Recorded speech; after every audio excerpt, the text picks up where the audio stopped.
The farm business has to fit your lifestyle. Otherwise, eventually, something has to give and something's going to change. The business or your life. Today, Darby's talking about changes he's making on his farm to better fit his lifestyle here in 2019. Stay tuned for that coming up. Welcome to Grassfed Life. I'm your host, Diego, D-I-E-G-O. Here at Grassfed Life, one of our main goals is to help you be more profitable on pasture. We want to see more small farms out there, and we want to see more small farms succeed. And in order for small farms to succeed, that means they have to be profitable in the endeavors that they take on, be that with pastured poultry, pigs, or cattle. Three of the subjects that we cover extensively here at Grassfed Life, mainly via the podcast. We also have our online course, the Farm Business Essentials, and we have an upcoming in-person workshop out here in Southern California coming up in March.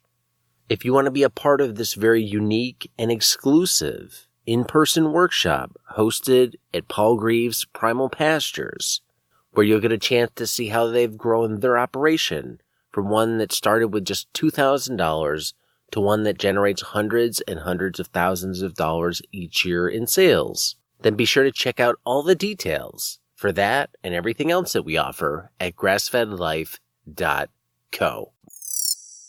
For today's episode, Darby's going to talk about what he's changing in 2019 and why. And one of the big changes that he's doing is he's removing pastured poultry from his farm for the year. Today, you're going to hear about why he's doing it and what impact it will have.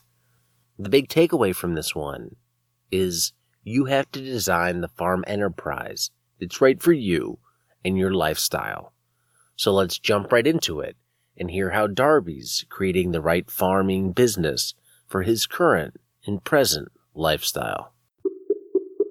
So it's 2019, and 2019 will be a big year of changes for you, both in terms of the farm business and how you operate within the farm business itself.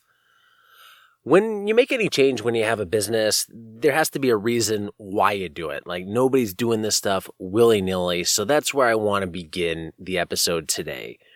When you look at how 2018 went, how past years have gone, why did you decide that 2019 is going to require changes? Not might have to change, changes are required. Why is that? Well, the single biggest reason is just physically, my body. As we've talked about in previous episodes on this podcast, the last year and a half from May of 2017 through the end of 2018 was just a real struggle for me physically, and that's due to repeated low back injuries, bulged discs, and I just feel like my body needs a rest. So that's the biggest driving force behind all of this. But I got to be honest. I mean, even if I were, completely fine physically, I think, some of these changes are still something that we would be looking at and considering deeply, purely due to, contextual reasons for our family. But we, physically, we just decided, this is going to be our plan for 2019. We have absolutely no intention of saying 2020 is going to look exactly like 2019. This is a 1-year plan. It's a 1-year strategy.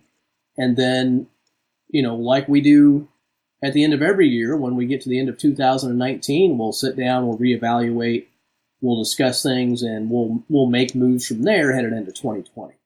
People maybe associate being an entrepreneur with you do one thing, you build one thing, and that one thing is always the thing. And I don't know that that's always going to be the case for everyone. We live in a time now where we have more optionality than ever, and it's easier to access that optionality than it has been at any point in history. So there's a lot of reasons why you might want to change, and being able to change now, I think is easier than it was in the past. And it could be for reasons like, I'm bored, I'm sick of this. And I think that's a justifiable reason. I don't see that as quitting. When you look at everything that you've done, is there a boredom or I am just done doing the same thing over and over aspect to it? Oh yeah, sure. When it comes to poultry, I absolutely, like, I have nothing left to prove. We have documented making in excess of $11,000 an acre with pastured poultry. And I mean, there are aspects of it I still enjoy, but the thought right now of having a 12-month break from that particular enterprise is, well, it produces happy thoughts because I've been doing it for 12 seasons now. And it's kind of interesting you bring that up because I was, a couple of weeks ago at the farmer's market, I had one of my really good long-term customers at the market, and I was letting her know about some of these changes we're going to be making in 2019. And of course, her first question was, okay, well, where am I supposed to go buy my poultry? Like, who's producing poultry the same way you do with organic grains and chemical-free pasture and all that stuff? But the rest of the conversation was very interesting because she's a clinical psychologist, and she's got a private practice now, but she's been in the same field for over 30 years. And she was telling me, she said, there's a lot of data that shows, not just for self-employed people, but for anybody. Like, once you've been in the same routine for like 11, 12, 13 years, that's where you hit burnout. And you need a change. You're ready for a change. In her case, she's changed up how she practices psychology. She's gone from working with a group of psychologists in an office environment to working out of her home, to changing the types of clients that she works with to kind of keep it fresh. And I thought that was really interesting because I've been doing poultry for 12 years. I had also been doing engineering for about 12 or 13 years when I got the farming bug and just felt like I was burned out, needed to do something different, and farming became an outlet to blow off steam from the frustrations of engineering. So there's a lot of truth to what you say there. And I think, up to about 5 years ago, I had that mindset of, I'm going to build this thing, and then, like, this is what we're going to do. We're going to do 3,000 chickens a year, and we're going to do 125 turkeys, and we're going to do 60 to 70 pigs, and we're going to keep scaling the cattle up, and then, like, we're just going to keep the plate spinning. And probably by 2014, 2015, I kind of started realizing that I wasn't going to be okay with that long term, and at some point I knew even that long ago we'd phase out poultry or reduce it drastically as the cattle enterprise kind of ramped up. So yeah, for me, there's some boredom, which is one of the reasons I said, even if my back were healthy and would allow me to keep doing this, I can't tell you that that's a decision I would make. Yeah, it's interesting hearing that. I mean, I'm the same way. My previous employment tenure was 11 years, so I'm right in there. And I can't imagine doing the same thing with minimal change for 20 years or 30 years.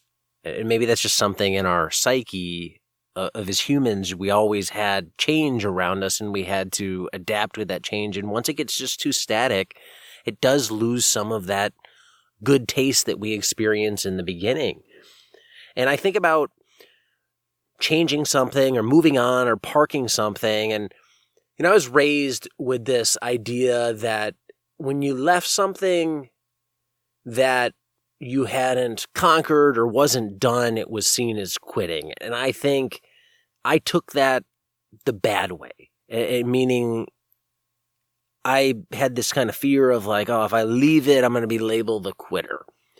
And it took a long time for me to finally work through that. And I heard a quote by somebody within the business space, and I don't remember who this was, but they said, winners quit, more than people who lose, or people who succeed quit more than people who don't succeed. And the whole idea is you quit stuff as interest change, as opportunity changes, and you focus on what is important, what's working, and you just stack that and build off of that. And that's what I've had to do. And I want one take home from this episode for me that I want people to have is it's okay to change. It's okay to quit something and stop something. And just because you stop doing something or you quit it, that doesn't put that label of you're a quitter, you're a failure on you.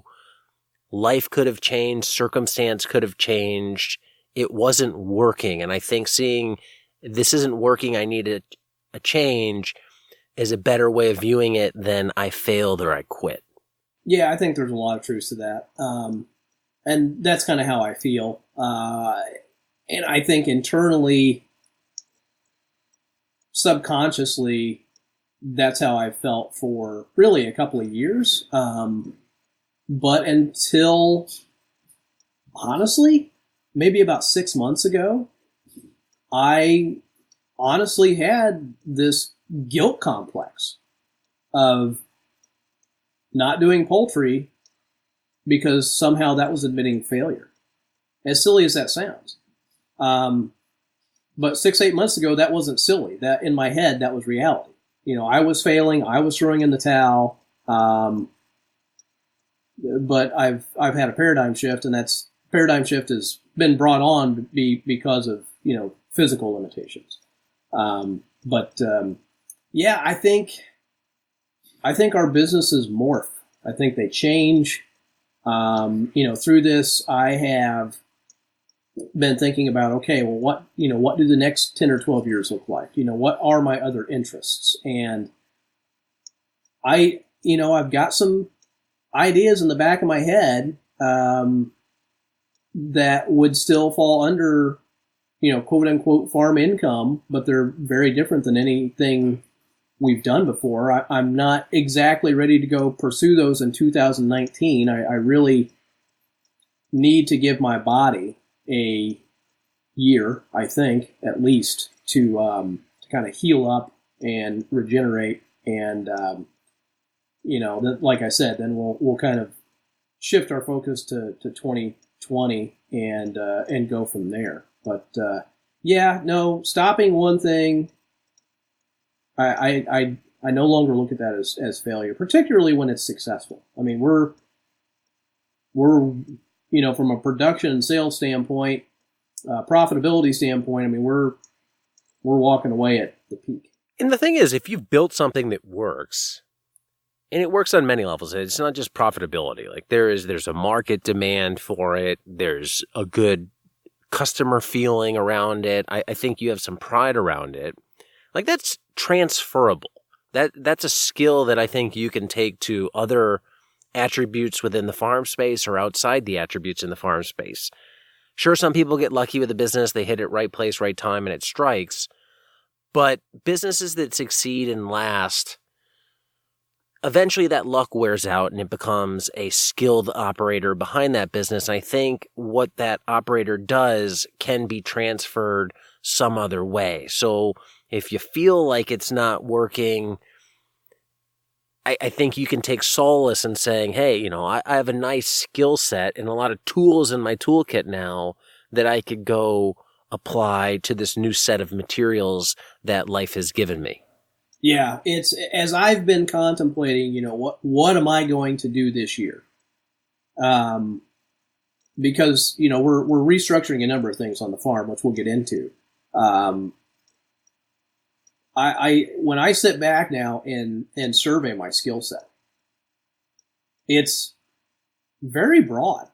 I mean, really, really very broad. And I've had a lot of people approach me with opportunities, some within the farming space, most with outside the farming space, things that I've never, ever done before, completely out of my wheelhouse. And honestly, Diego, they're not that intimidating. And I think that comes, one, from those skills that I've learned as a successful business person. And two, because of that success, you have confidence. And I don't know, you're just not intimidated by new challenges once you've been successful being self-employed. An MBA playing out in reality. It's the school of the streets right there in terms of business and learning this stuff. And they don't teach you this stuff in business school. It's acquired through time. It's acquired through experience. And one thing that I try and communicate to people who are starting something new is to really think about, where do you want to go with this? Because somebody starting out, they might be all excited about it. It's fresh. It's new. But like maybe luck that comes into play, that freshness eventually wears off and it becomes a grind, a job. And in some ways, it's worse than a job because of what you have to do day in and day out.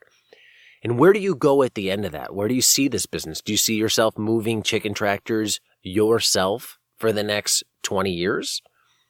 And you really have to think about, well, I've never thought of that. I need to think about that.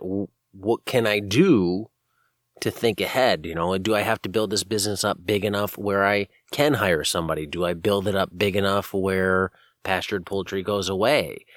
And that, I think, is kind of how you've approached the farm business, or you are now. I don't know that you did that initially, but where you're seeing, okay, I know what it took to get to where I'm at. I know where I am physically. I know where I am mentally. For the next 20 years, I can't keep doing the same thing. Here's some switches knobs I can increase, and here's some knobs I can decrease or just turn off. Yeah, exactly. I mean, when I first decided I wanted to farm, and I'll reference again, when I was 32, 33 years old and I was burned out, had been in the engineering field. For those that don't know, I got an associate's degree and got out, didn't go for my bachelor's. I was working, full-time employed, out of college, graduated at 19 years of age. So when I was 32, 33, I mean, I had 13, 14 years of experience, and all I knew was I wanted to go farm full-time. And that was 2007. So I did the part-time thing through early 2010, and then I went full-time in the spring of 2010. And, I was I was like a fat kid in a candy shop, man. I was happy-go-lucky. I didn't really care about the daily grind, the ins and the outs. It was all new. It was all fresh. I was farming full-time. I was home with my wife, home with my kids, making it, and that was really all I cared about. And it wasn't until I had another 3 or 4 years of experience under my belt, where hindsight, all that experience kind of starts to let you shift mentally. That I started to realize, like, I don't want to be moving chicken tractors until I'm, 65, 70 years old. Like, I could already start to tell a little bit that physically that probably wasn't going to, be possible. And mentally, I definitely knew it wasn't going to be possible. I think the one thing business owners don't think about, and I only now think about this from having been through it from hindsight and that value, is that business and life aren't going to parallel each other as two lines that always have the same distance between them. And I've talked about this in a past podcast of where I view it almost as there's two blobs, a business blob, a life blob, and they're both moving forward, but they're not constrained on their boundaries by anything. So they're never going to perfectly line up. And there's times when the business is wanting to overstep its bounds into life, and life has to kind of morph around that pushing of the business blob in, and vice versa. When I look at what I did, I started entrepreneurship around the same time as you, 30-ish. I mean, I didn't have kids. I now have 3 kids. Since the kids have gotten older and new ones have been born, that's changed. Now 2 of my kids are in school level, and I'm having to assist in the homeschooling of them. My business has had to morph around that, what I do, when I do, how I do it. And one of the great benefits I see of an entrepreneur is you have some control to control that. You have the ability to control that bend and how it flexes around you. But then you also have the great ability, although it may be hard to do so, to say no or turn things off. And recently somebody referred me to a podcast, and I was listening to that, and Seth Godin was talking about this idea of sunk costs, and it's around, I started something, I put a lot of work into it, I feel like I should continue doing it regardless of what the prospects are in the future. Like you did something and you just keep doing it because you should, because you always have, because it took a lot of work to get here. And it's something I think I've talked about that on the podcast, but I hadn't thought about as hard as I had now. And now I really have sat back over the past month myself and looked at life and everything and said, there's a lot of stuff I'm doing. There's a lot of stuff I've put a lot of work into. Should I still be doing it? Should I continue doing it? It doesn't matter what's went into it in the past. What matters is how is that going to play into things now and into the future, because life does change. And I can tell you, just having kids and kids that age, life has become more of a, outside of business, life has become more of a bigger part of my mind and my day-to-day activity. It's harder to compartmentalize that stuff off versus when the kids were, or when my oldest daughter was a baby, or I didn't have kids. So change is inevitable for anybody who's starting a business, and you're hearing it play out now through me. You're hearing it play out through Darby. When you look at some of these changes that you are trying to implement, how much of these changes are driven not just by you, but by either family needs or, I'll say, interpreted family needs, things that you think you need to change because it would be better for everybody? I'd say it's 50-50. And that's why I keep saying, like, even if I were still physically able, I don't know that we wouldn't make these changes. There's so much more that goes into this, and this is the wisdom that comes from experience that allows you to make good decisions going forward. Our family is changing too. My kids are now 16 and 13. They're incredibly busy. My wife is busier because of that. She's got her own thing that she has started, her own side hustle, if you will. And I can't rely on them as much as I have in the past. And with poultry, some of the day-to-day stuff you can do by yourself, but there's so much that it really is at least a two-person gig. And logistically, with the butcher, it's much further away. With the cattle, with the pigs, all the day-to-day stuff you can do by yourself.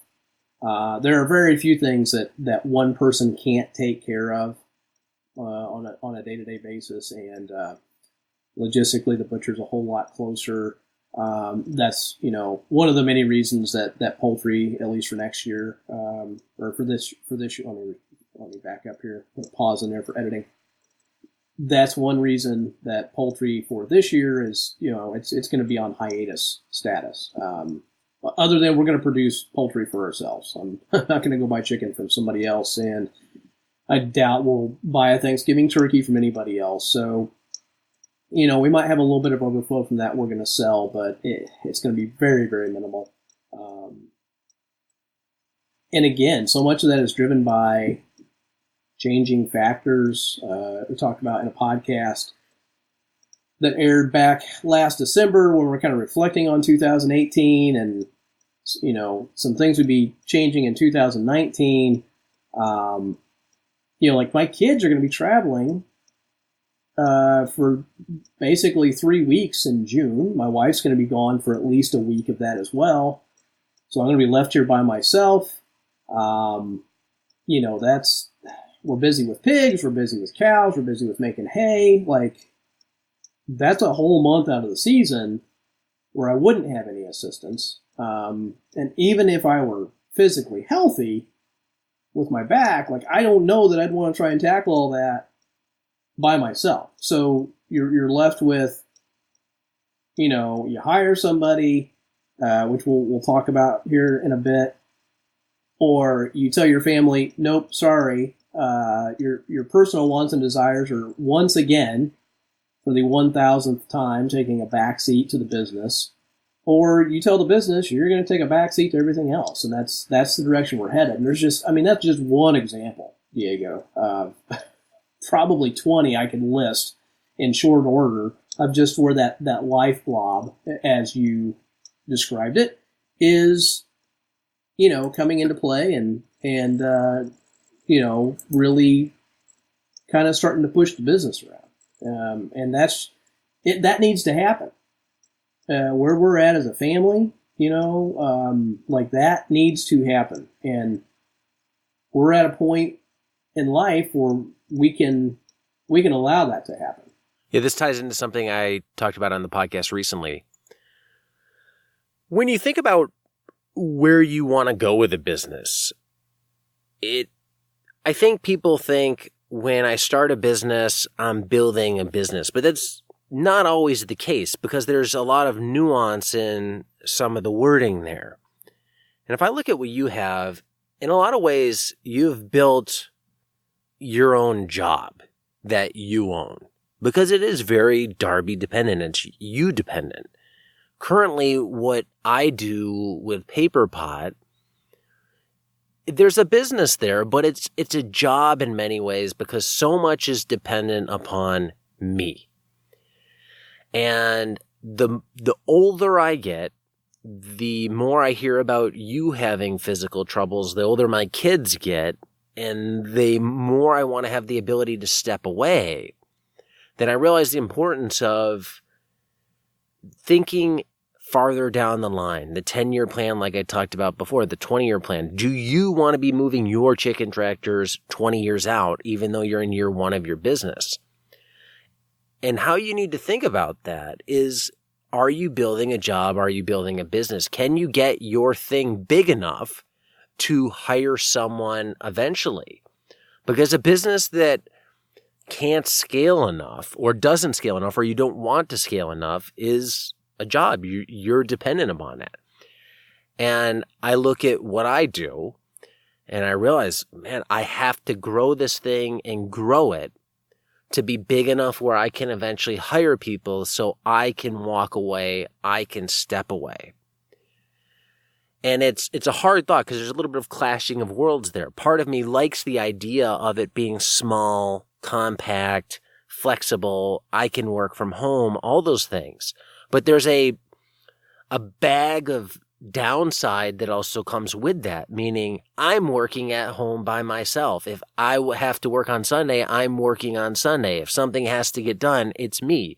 If I step away and want to go on a trip for 2 weeks, I'm really going to have a oh sugar moment of, how am I going to solve this problem of keeping everything running when I'm not there? Because if I'm not there, there's no one there.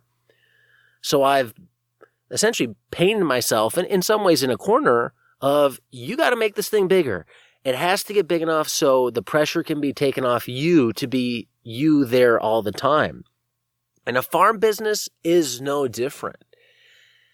If you're starting a pasture poultry enterprise, a pig enterprise, if it's just a side hustle all the time, if it's small, if it isn't truly big enough to hire somebody, it's a you business.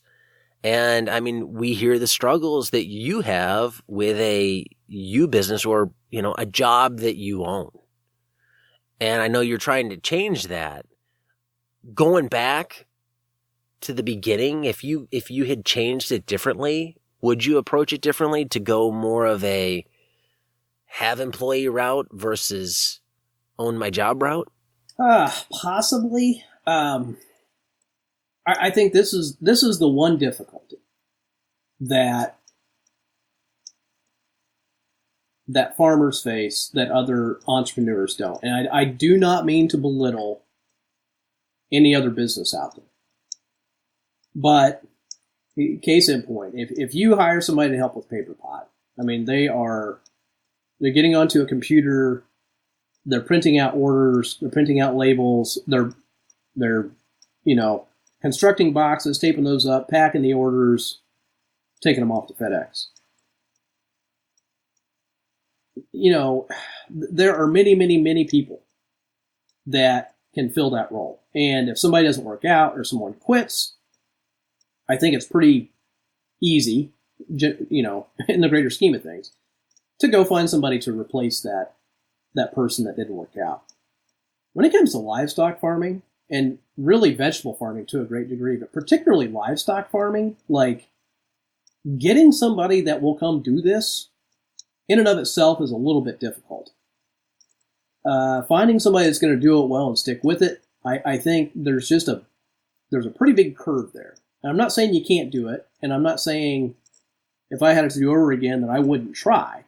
Now, me personally, I'm really not wired, at least with this business, to want an employee. I'm definitely all for hiring out some contract labor. We've talked about that. We've been doing that most of this year. We've done it, here and there in the past because you do need help. There are a lot of benefits that come from having an employee. There are also a lot of headaches that come from having an employee. But the biggest thing is, with how physical and intense this is, if I go get somebody and then I make plans for a whole season on production and that person quits, I now got to go replace them. I mean, like, I've got animals on farm, right? It's not like I can let orders, just pile up for a few days and then we'll get through the backlog when we can. It's got to get done. And it's tougher than you think to find somebody that's going to do it well, and do it for not a ton of pay. And oh, by the way, do it in the elements. If you go, I went outside this morning, it's below 20 degrees and it's snowing. It might be 110 degree heat index. It might be raining. There's just an exponential difficulty there. Now, if I could go back in time and do it a little bit differently, would I? Probably. I would have tried to find somebody to start handing things off to sooner. We did try that this year. We've talked about that at length. I don't want to rehash it, but we did bring somebody in with the intention of handing them the pasture poultry enterprise, and it just flopped. It was just a complete epic fail. Not saying we were perfect, but we did everything we could to try and make that work, and it just didn't work out. And then we're left stuck with doing the production because we've made commitments. So, well, I hear you, and I'll be devil's advocate, because in many ways I'm the same way. I think, I got to hire somebody. I don't want to hire somebody. It's just a pain, but it's a different set of pain. I'm hurting either way, and I look at you and hiring somebody, it's going to be challenging. It's going to be cumbersome. It's going to come with its own negatives, but so is doing all the work by yourself and never getting a break. And you could say, well, that person could quit, but your back could go out too. And then you're left holding the bag either way. And there's no right answer, but I think each set of choices is going to have positives and it's going to have negatives. And I think they're all somewhat, the goods are good and the bads are bad in their own way. But I feel like I'm in this boat, and I'm pretty confident you're in this boat. The idea of hiring somebody is a foreign to us because we haven't done it. So we perceive those negatives possibly worse than they are. And that's how I view it, at least from my thing. I think if I get into it and I hired somebody, I'd be like, oh my God, what was I worried about here? This wasn't that bad at all. My life is actually so much better now than never getting a break and having to do it all myself. Right. No, I'm with you. I think I probably think that as well. I mean, we actually talked with several individuals about, coming on to the farm this past year, and they just none of them worked out. So, after after 3 or 4 strikes, we went the route of, okay, well, we're going to hire a friend of ours 1 day a week to come down and kind of help with some of the heavy lifting and different tasks and chores and things of that nature, and that's worked out really well. And I think that's middle ground, right? I mean, right, and that's one of the changes that you're implementing here in 2019 of 1 day a week for 8 months of the year. You're going to have labor come on the farm and do some of the work for you. Yeah, that's something we're going to continue. That's something we talked about again in that podcast that aired late last year.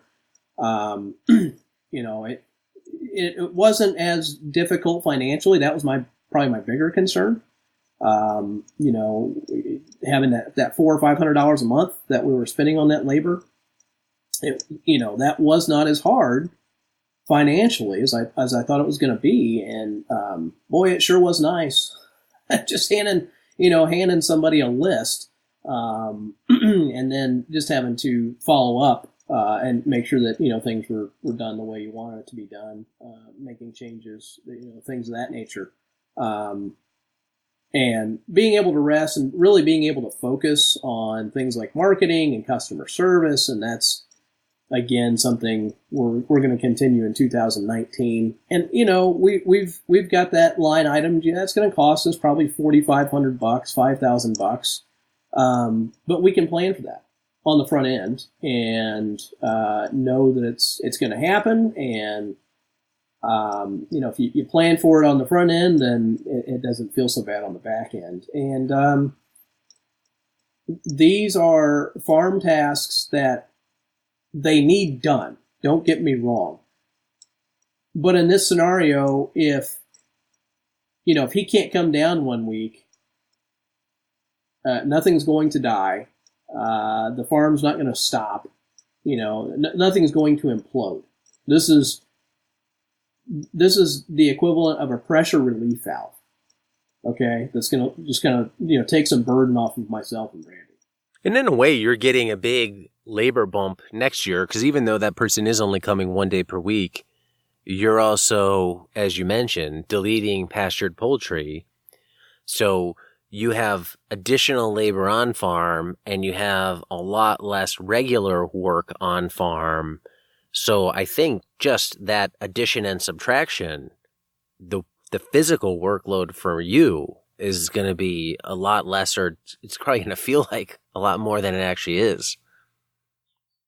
Yes, yeah. So we are, like I mentioned, we're for 1 year, poultry's on hiatus, except for what we're going to raise for ourselves, and that is a huge dip in our labor. I think, like you mentioned, and I've thought about this, and Brady and I have talked about this, like, yeah, it's going to delete X hours. Mentally, it's going to feel like X squared, because that is the most intense physical labor that we do every day. Well, and it's every day. It's every day. It's 7 days a week. It doesn't matter. No, nobody cares that it's Sunday or a holiday or whatever. Like, you're taking care of them. Whereas with the pigs and the cows, you can plan ahead for that. The cows, I mean, if we want, we can give them a 2-day paddock on Saturday. Or we can get everything else set up so that on Sunday, all we have to do is walk out there, check on them. Yep, everybody's alive. Everybody looks good.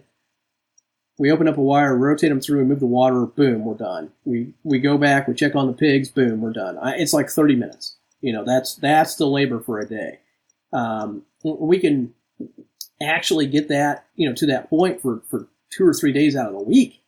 That's all the more labor that has to happen. So it is going to be a big physical drop in labor. It's also going to be a big, financial impact. I mean, it's the overall, it's going to affect our spring cash flow that's a big one because we're, no poultry means no chicken CSA.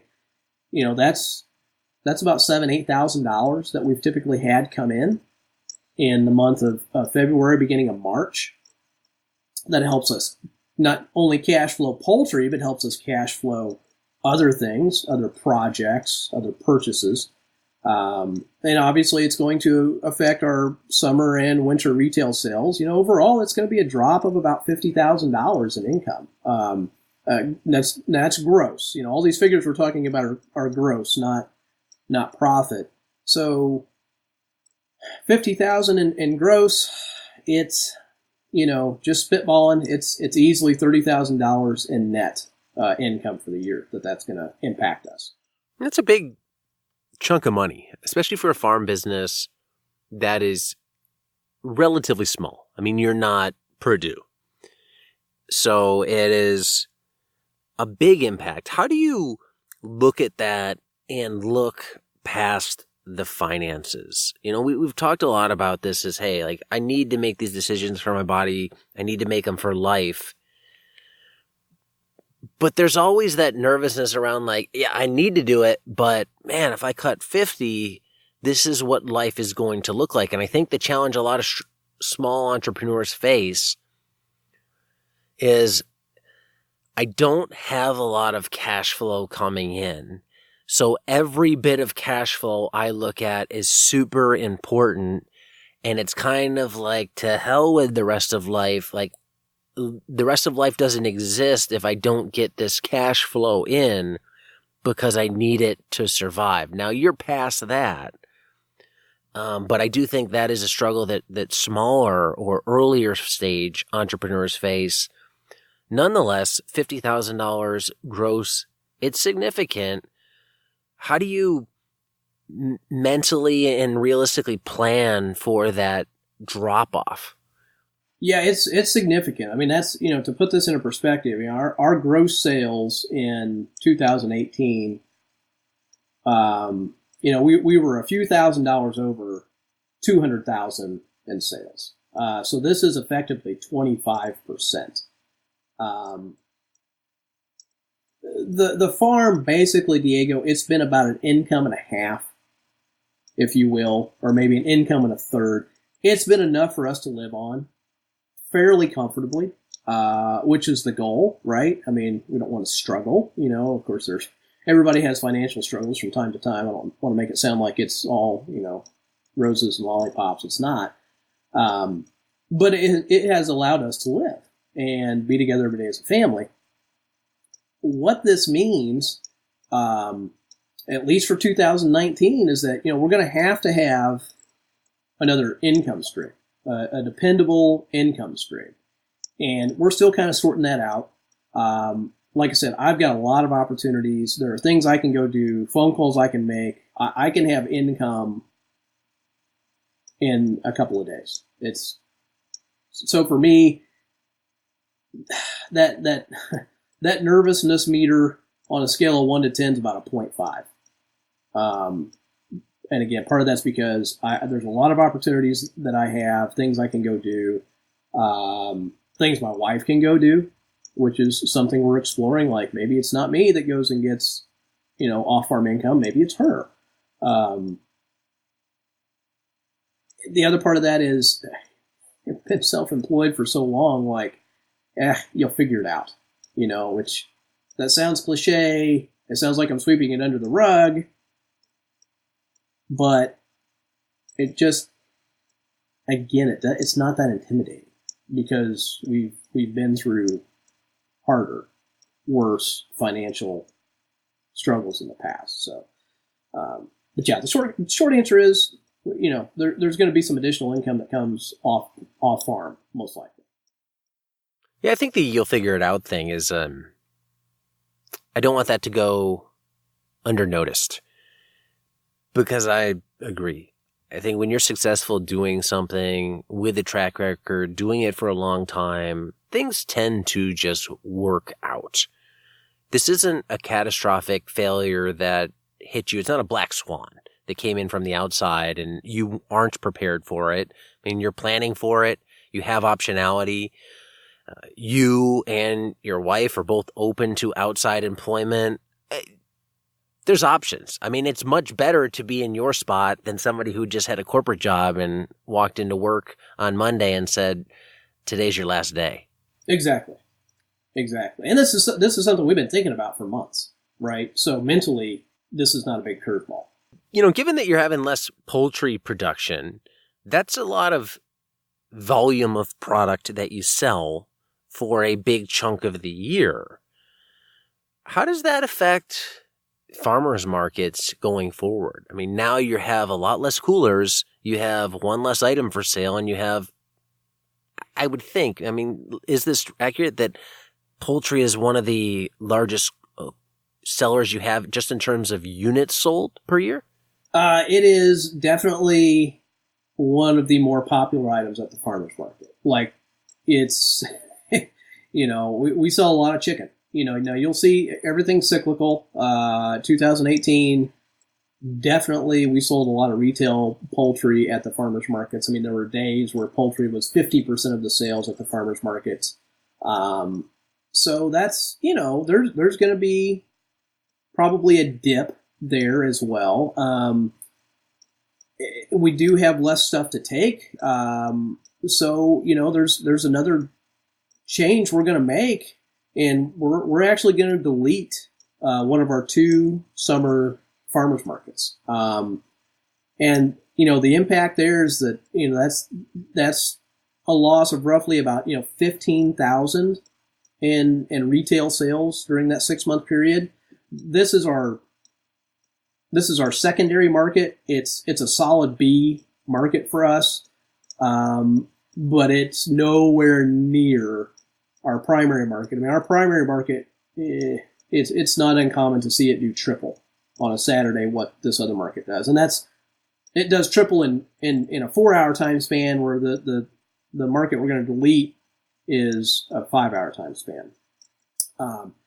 And specifically at that market we're going to delete, I mean, it's, half of that 15,000 is definitely poultry. Like, people at that market don't buy a lot of pork. They buy some, but they buy a decent amount of beef, not a ton. So we're going to delete that market again. Brandy's going to be gone a lot. The boys are busy. This is, as much as anything, deleting this market is a contextual decision. This also means that instead of 2 people going to one market and 2 people going to the other market, or, one person staying behind, which was the case in 2018, and usually that was Ethan, to take care of the poultry on Saturday morning, we've now got 4 individuals who are okay going to a farmer's market. Like, we can trade on and off. So 2 people can stay home on Saturday and do whatever. If there's a project that needs done, 2 people can stay here and do it. If one of the boys has an event that they want to go to, somebody can stay home and take them to that event. If there's a conference that somebody wants to go to, there's some things that Brandy missed out on last year because she couldn't be gone on Saturday. We can do that. I have in the past, I've passed up speaking engagements because of farmers markets on Saturdays. I mean, this just gives us a lot of optionality. So there's, again, there's a negative there, but there's a lot of positives too that you can't measure in dollars and cents. And for us, it's mostly personal context stuff. I don't want to sidetrack us too much, but I wonder, and it will be interesting to see how this plays out, I wonder if you'll do more sales next year at the farmer's market than the math will show. So if you go down to one farmer's market and you don't have poultry, you can just look back at 2018 and say, okay, if I only did this farmer's market and I remove poultry, here's how much sales I can do. But I wonder from a customer standpoint, if you don't have the choice of poultry and people still want to buy from Darby, will they now dive deeper into the offerings that you have? Will they buy more of other things? Will they substitute other meats for chicken? Obviously, there's people that only buy chicken. Obviously, there are people that maybe a $22 steak, it's out of their budget. But I just wonder if pulling an item off, still being exposed to the same customer base, and having that customer base now look at a reduced menu will actually make that customer base in those other categories, pork and beef, go up and buy more. And I guess also it could have the opposite effect. You could have the chicken magnet effect of I buy a chicken and I'm also stopping to buy brats. You don't have chicken, so I'm not going to impulse buy the brats. I'm curious to see how that'll play out. Yeah, I am too. I think mentally I'm prepared for a downturn in sales, and I'm okay with that. I kind of expect that. We're also exploring though, like, okay, well, do we kind of, come out with some different offerings? Particularly, there are some things we can do, like we can take pork and beef and have our butcher make a summer sausage. There are different brats we could add. There are a host of products that we could elect to take to the farmer's market by value adding the pork and the beef to kind of, keep the number of offerings we have in total up, if you will. So I don't know. We track our numbers as close as we possibly can. I literally try to track everything to the penny. And I actually go through and do a year-end analysis and will take all my summer sales and go through week by week by week and add them up. And then I look back, and look at, okay, well, this is what I did in 17. This is what I did in 16. And, here's our track record. Here's what things look like week to week and overall. So it will be interesting to see that. Now, I do think that one thing, I think that deleting poultry is going to have a big impact on in a positive way,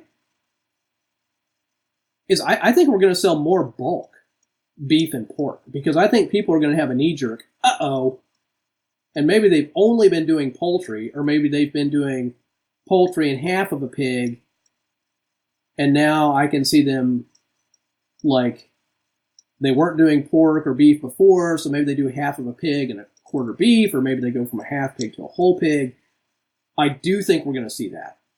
And, that's one reason. Another change we're making next year is we're planning on an increase in beef production by about 15%.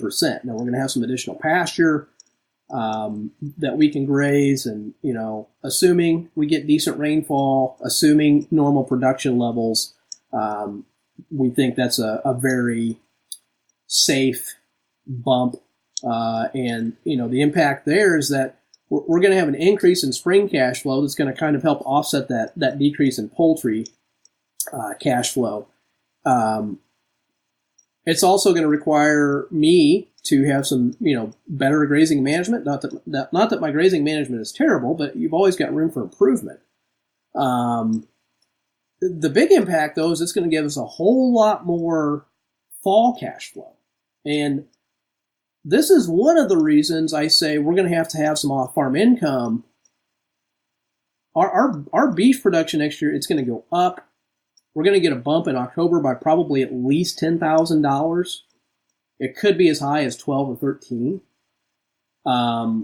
So when you start to zoom out and you start looking at things, and then you look at the fact that we're going to have just a lot more profitability next year because a number of things are paid off.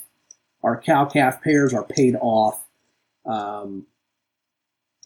Pasture has been installed. We've just got a lot of these fixed costs out of the way. Going into 2020,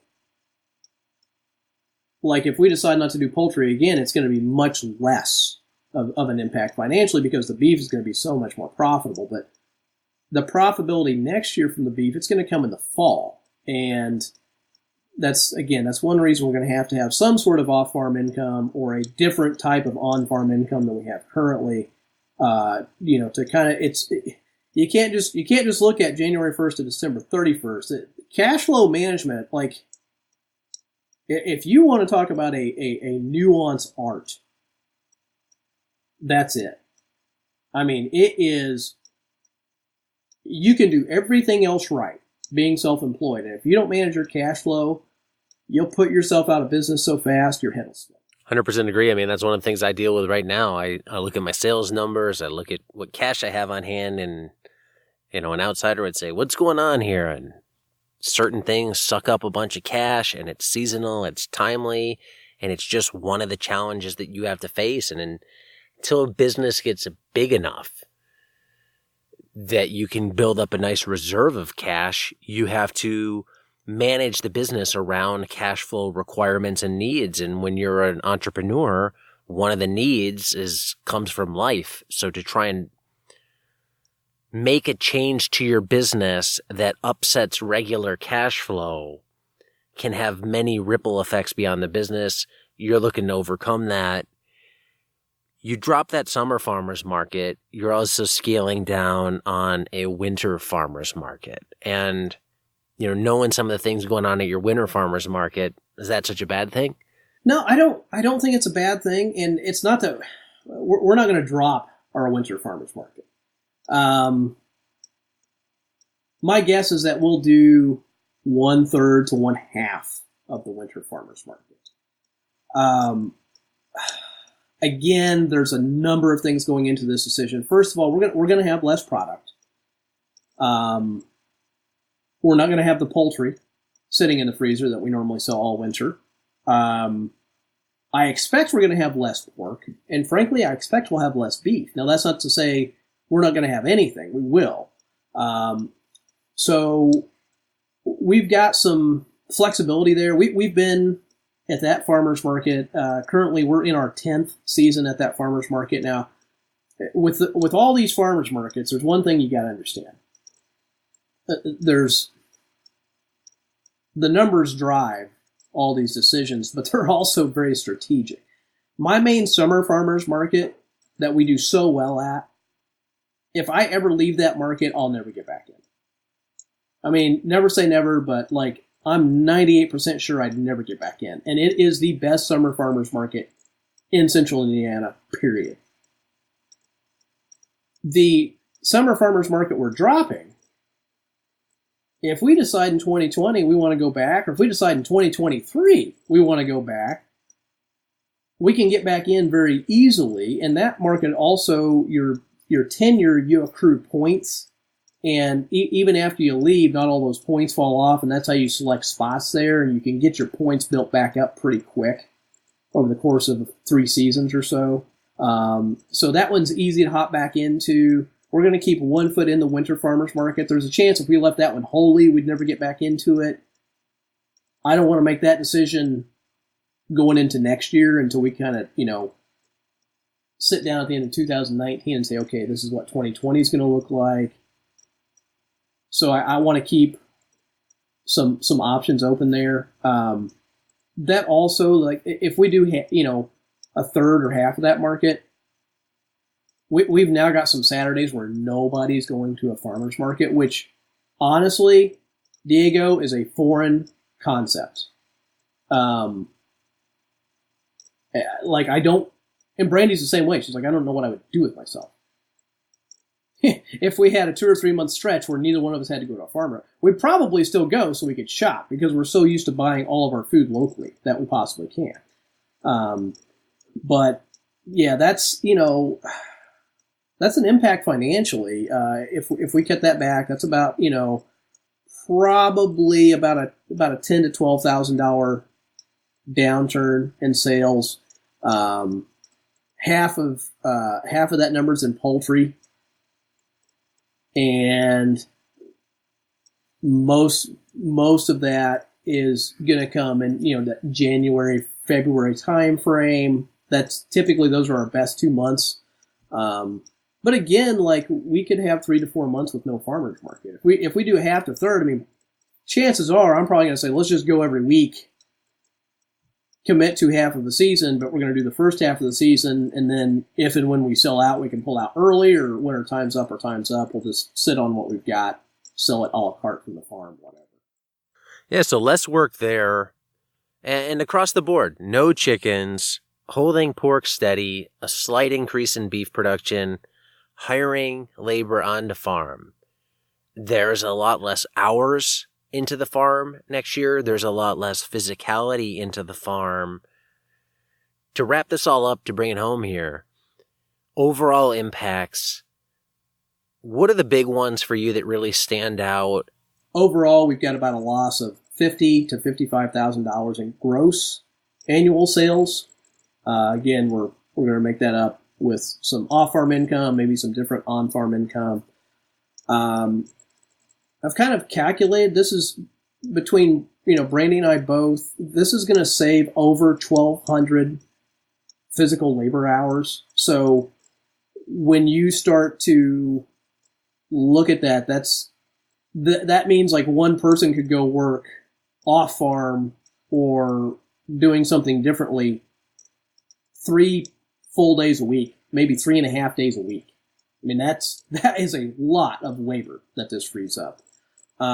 It's going to cut our total labor by over 50%. For certain, over 50%. I think mentally it's going to feel like 75%, which might be just as important as the physical aspect.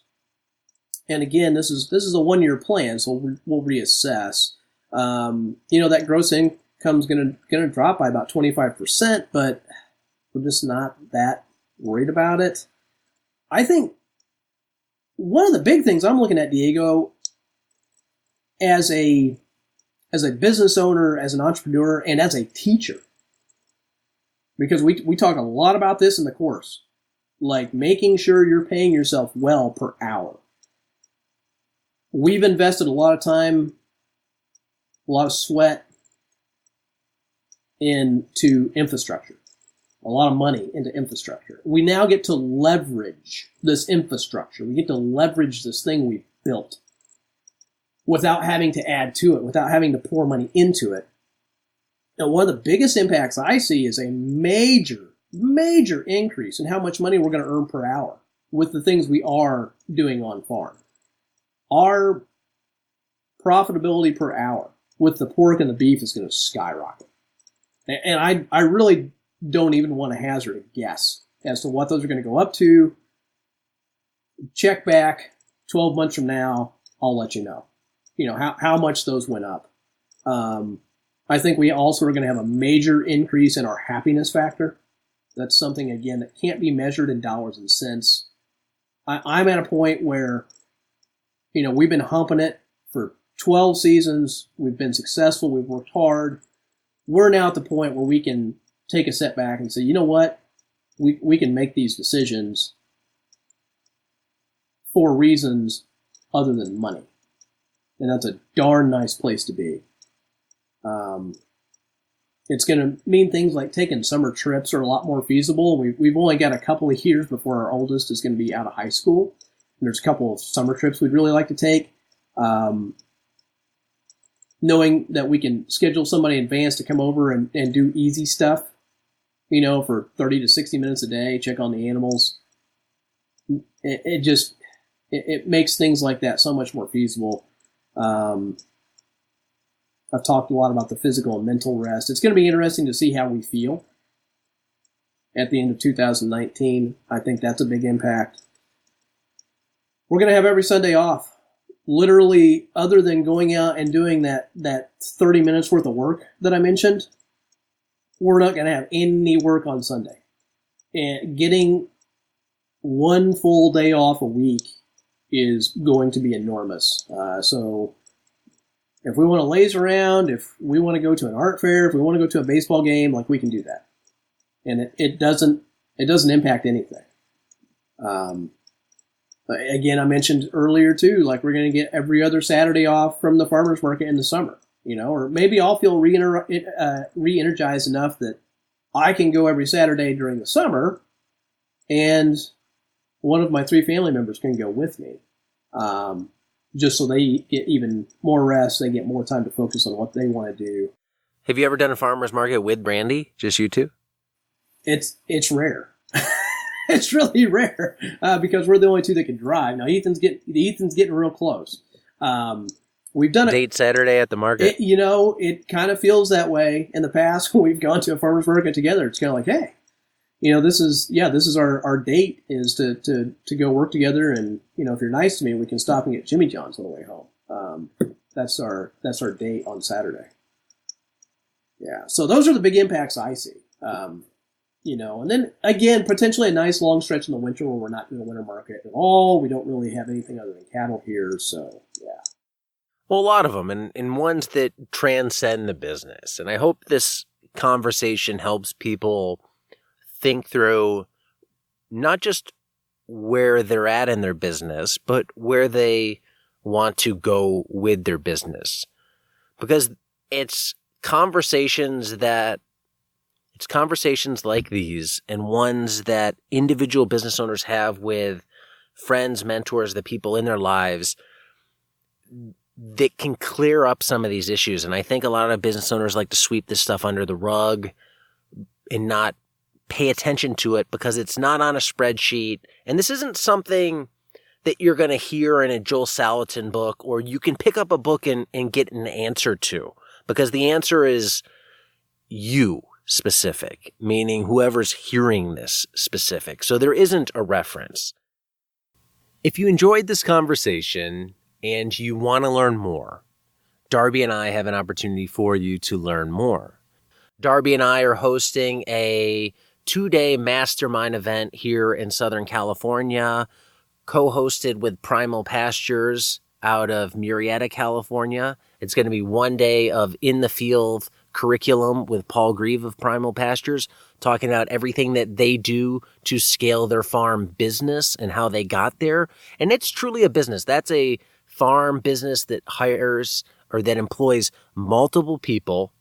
It is not a you-specific business. It's very different than Darby's farm business, which is smaller, more niche. Primal Pastures is kind of the next phase or evolution of growth if Darby had kept pushing it, if that's what he had wanted to do. So Paul's going to be walking through a bunch of stuff of how they got there, how they do it, how they market it.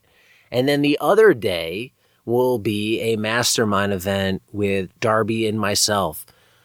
And that day is going to entail a small group of people where you get a set amount of time to ask your questions in front of the group. We help answer them. We'll crowdsource some suggestions from the group, but really help you work through issues like this that, frankly, you can't find in our course, you can't find in a book, and they require outside eyes, outside opinions to help talk through them and hopefully not just get you an answer, but get you an answer that you can work with and build off of that meshes with all other parts of your life. Yeah, this is something I'm excited about. I love teaching, and as an engineer, I love problem solving. So having conversations with people about whatever it is, it could be production, it could be sales, it could be family context, it could be, where do I invest dollars next on my farm? How do I go from part-time to full-time? Whatever. I love digging into that stuff. And one thing I want to add here is these are going to be very small groups of students. I mean, you're talking a group of roughly 12-ish students each day. So very small, intentionally, so we can spend a lot of time with each student each day to answer your questions, to teach you as much as we possibly can. And you don't just get the in-person, right, Diego? Yeah, correct. So everybody that comes to the workshop will also get the online course included in their ticket for the in-person workshop. Now, you may be thinking, well, if I get the online course, that's enough. I just want to learn from Darby. And that's great. Darby has one style of pastured poultry production that he uses. His business is run one way.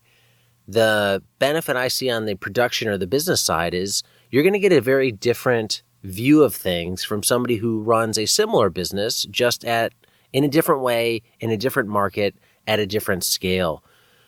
Given what you know about Paul, how do you see his business versus yours, and what do you see as a benefit to somebody who will be in attendance of getting both those views, yours through the online course, Paul's in person? I think there are a ton of benefits. I think if you've just started farming, you're ready to start farming, or you're a couple of years into it, then you're going to learn more from me. I think if you're at the scale that I'm at, and you're like, I want to take this to the next level, then Paul's the guy. And he doesn't just do poultry. I mean, he's got some very unique things that he does with his business in terms of marketing products from other farms that he partners with. And the way he goes about marketing those products, his online marketing, his direct-to-consumer retail side. He's got a fantastic wholesale model. If you're interested in getting bigger, having employees, basically being the CEO of your farm, there is a ton to learn from Paul. And I'm not going to lie, I am personally looking forward to learning from Paul. Because, again, what our plan right now is that, this is a 12-month plan. I may come home from that and be like, you know what, in 2020, this is the direction we're going to go. I don't know. Paul may inspire me. Well, and some of the things that they do on their farm may solve some of the problems that farms like yours have, the physicality problem, the day-to-day problem. He's aggregating from other farms. I know in the past you haven't wanted to do that, but maybe you go there, you see what he's doing, and you look the aggregation route.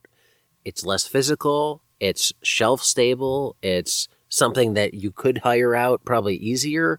So there's potentially something there. Yeah, and so one of the ideas floating around the back of my head is, do we want to do an on-farm store? And that's nothing I'm going to do this year. It's probably nothing I'm going to do next year, but it is something we've kicked around, where we've got a space to direct sell our products on farm. There are a lot of other local products. I mean, anything from smoked sea salt to local mustard, ketchup, barbecue sauces, goat cheeses, raw honey, you name it. I know so many people. It'd be very easy for me to have an on-farm store selling those things. On the flip side, I'm also kind of thinking about things like there's a real shortage of farm supply in my area.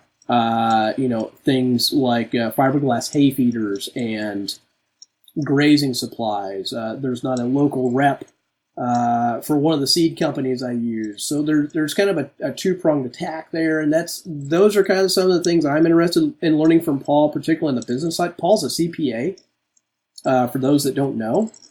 So you talk about a guy that comes at business from a business acumen. I mean, he is the guy. And he's got a lot to offer, particularly if you want to scale up, because there are things I have not had to think about, like payroll and things of that nature. So a ton that anyone can learn from Paul. I mean, look, there's a ton I can learn from Paul. So regardless of where you are, I mean, this is there's a lot to get out of this, and I mean we've tried to make this a really solid value, and I think we have. You get our full online course. You get the 2-day in-person small class mastermind course, and then the first 10 people who sign up, you're also going to get the on-farm pastured poultry processing course as an additional bonus that we have with Ben Grimes. I think there's a ton of value in it. It's a very unique workshop in the sense of this is small group, 30 people. We're dividing those 30 people into two groups of 15. 15 people with Paul one day, the other 15 are with Darby and I. The next day, they switch. There's not many workshops out there in the farm space that limit things to that small. And it's something we're trying because we really want people there to get as much out of it as possible. It's the only one that we'll be doing with Paul this year, and it might be the only one we ever do with Paul. So if you're at all interested in attending, get tickets while you can. It is limited availability in all sense of the word. For more information on that, visit grassfedlife.co. There you have it, Darby on changes for 2019. I hope this episode shows that just because you did something once doesn't mean you have to do it forever. Just because you started something at one time doesn't mean you have to keep it going forever. Businesses will evolve. We all will evolve. Our lifestyles will change and evolve. So inevitably, everything is going to change, and sometimes you're going to have to make these hard decisions to do different things in your business. Well, if you're somebody who has a big year coming up here in 2019 and you want some help taking on that change, be sure to check out the in-person Growing Your Farm Business Mastermind workshop that we have coming up here in March. It's a very unique workshop. It's one that pairs the best of an in-person workshop at somebody else's successful farm, that being Paul Greaves' Primal Pastures. And for that section of the workshop, you're going to get to see everything that Primal Pastures does, from their large prairie schooner chicken tractors that hold hundreds of chickens in them, to how they brood at scale, to how they process, to how they market, home delivery, shipping product. They're going to cover a lot. And then you're also going to get a chance to sit down with Darby and I and go over issues that you're having on your farm. Think of it as a live, in-person consulting session where you get a chance to present some of the problems or challenges that you're facing on your farm and get answers from Darby and I, along with other people at the workshop, which means you'll get a lot of opportunities to get your exact specific questions answered. Space in the workshop is extremely limited, and tickets are filling up. To learn more and register for that workshop, check it out at grassfedlife.co. That's all for this one. Thanks for listening. Next week I'll be back with another episode where it's all about raising cows, pigs, and chickens profitably on pasture. Until then, be nice, be thankful, and do the work.